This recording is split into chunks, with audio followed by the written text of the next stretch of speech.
proportionate electoral system. And the win-win situation will not allow people to go for cutthroat politics and to go for more and more corruption. However, I am not saying that there won't be any corruption in, if we bring in proportionate electoral system, nor is it a panacea for all problems that a country has. Definitely, it will bring its own types of problems. We need to be a bit more patient. Within one electoral election, things are not going to change. We need to wait for 2-3 elections for people to understand how it works. And definitely, the present tendencies to go for corruption-based electoral practices will reduce. What is the authority? I have to say that the authority is the experience of all those countries, or most of those countries, that have taken up to proportionate electoral system. I just want to say about this voting. He's allowed Sanjay to run away after having made a very rhetorical statement that the middle class don't vote because they don't want to vote, don't like the people who are standing. Largely, it is apathy. They all went on weekend leave in Bombay. It was tried out. You can't let people get away with these statements, which is and wherever it is found, now I'm telling you across the world, because I started movement for restoration 15 years ago. We've also been studying systems. Wherever the voting percentage has gone very high, by and large, for democracy, the result has been good. In Bihar, you saw when Lalu Prasad was swept away, the voting percentage was very high.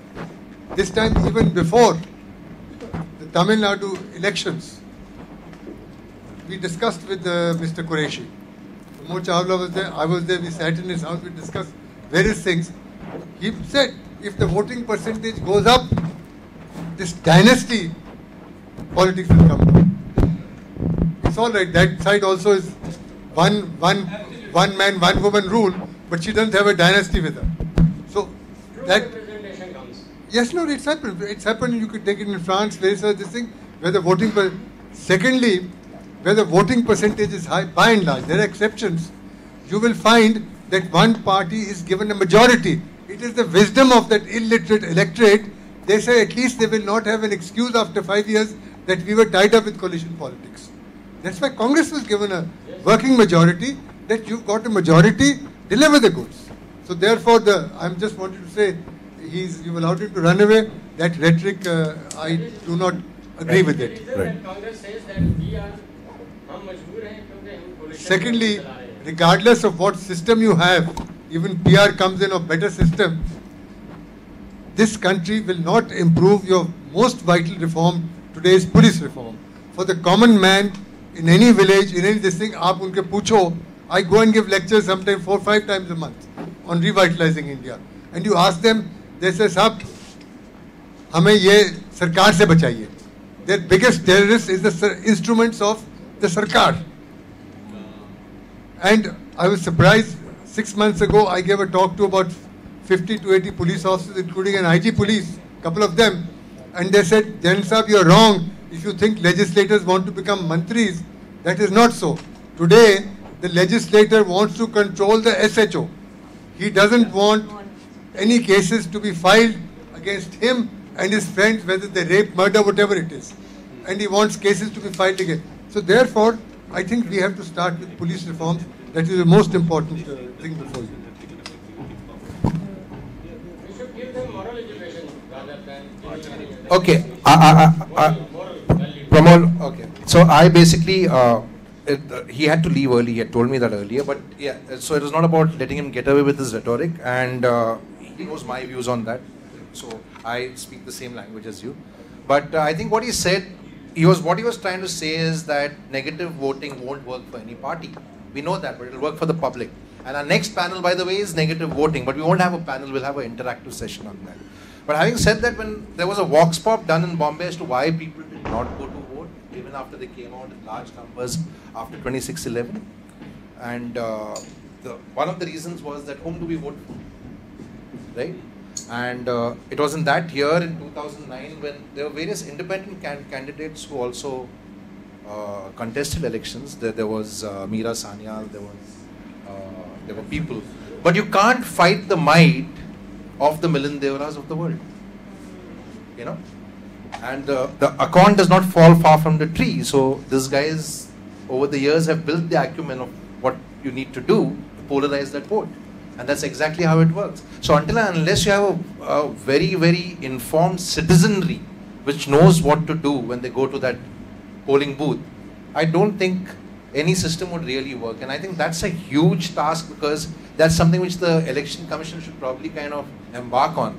But I don't see that happening at all, because they're more into this reform. So I think that there was a point in what Sanjay was saying also, that you need to go beyond just kind of working on this reform, because you don't really see any hard documentation coming out from the Electoral Commission.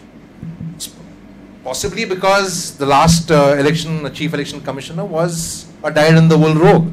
Naveen Chawla you're talking about. You didn't take his name, I'll take his name. But that's the point.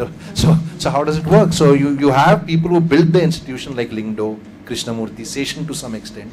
And then you have a dyed-in-the-wool rogue who comes and is put in there because they know that he would be instrumental in kind of, whitewashing what happens within the electoral process.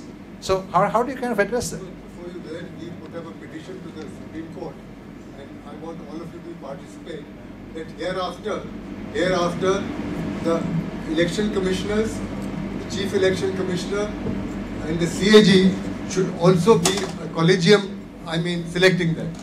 So far it is only the Prime Minister who can make the next chief election commissioner and the other two election commissioners.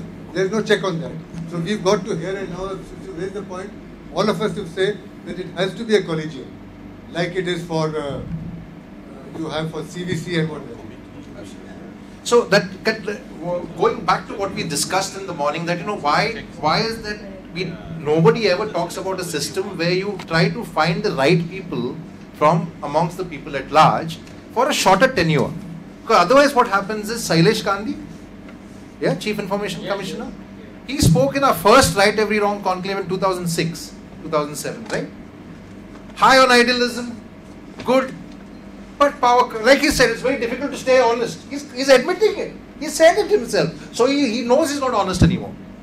Sanjay said that. I mean, what more? You don't want to attack him on that you're not honest. He's admitting it. So there's no point in attacking. But look at what happened to Shailesh Gandhi, RTI activist who's no longer honest. So power corrupts. Once you get into that, you have to either be a part of the system. Look at Harsh Mandal. Dear friend, but today he's co-opted in the Congress system. His only agenda is talk against BJP. But the Congress is also communal. So how do you kind of address that? And therein lies the challenge of how do you keep the idealism high. Mayawati started with idealism. Look where she is today. She's Kanshi Ram's protege. Slightly different take on this entire thing. And give me a minute, I'll just see. At the end of the day, we are talking about people, we are talking about governance, and who's right and who's wrong. We are 1 billion plus. In fact, we are more people than existed in the human mind. Probably 2 billion. 1.3 is the registered. Okay, fine. Let's see it worse. There were 1 billion people on the planet about 100 years back. So we are more than the population of the world which existed in 1900. Makes it double complex.